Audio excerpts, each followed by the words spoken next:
नितिजा की छुपी छुपाई पोल को पूरी दुनिया के सामने उजागर किया है अंजना सिंह। जी हां, अंजना सिंह ने नितिजा की ऐसी पोल खोल गई है जिसको सुनने के बाद तो नितिजा काफी ज्यादा हैरान हो गई। आपसे एक खाम रहे कि जहां आप से भी जानते हैं कि अंजना सिंह यश की पहली पत्नी है, तो वहीं नितिजा यश मिश्रा की दूसरी पत्नी है।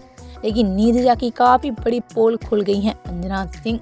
जी हाँ, अंजना सिंह ने कहा कि नितिजा भोजपुरी में अगर किसी के चलते आज सुपरस्टार बनी है तो वो है यश मिश्रा, क्योंकि यश मिश्रा के साथ जानबूझकर रिलेशनशिप में आई नितिजा, क्योंकि नितिजा को भोजपुरी में कोई नहीं जानता था और नितिजा पैसा के लिए किसी भी हद पार कर सकती थी।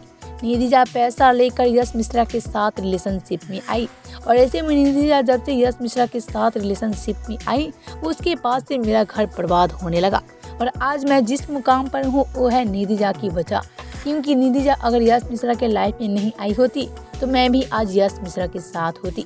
नितिजा ने मेरे पूरी तरह से घर बर्बाद कर दिया और ऐसे में नितिजा को मैं कभी छोड़ूंगी नहीं। नितिजा पैसा के लिए कोई भी हद पार कर सकती है और ऐसे में नितिजा को शर्म तक नहीं आई यश मिश्रा से शादी करने के टाइम। आपसे एक काम जाए कि अंजना सिंह आगे काफ़ी बड़ी बड़ी बात बोलती नजर आई, वो भी नितिजा को लेकर, और ऐसे में नितिजा की यही सारी छुपी छुपाई पोल को दुनिया के सामने उजागर किया है अंजना सिंह ने।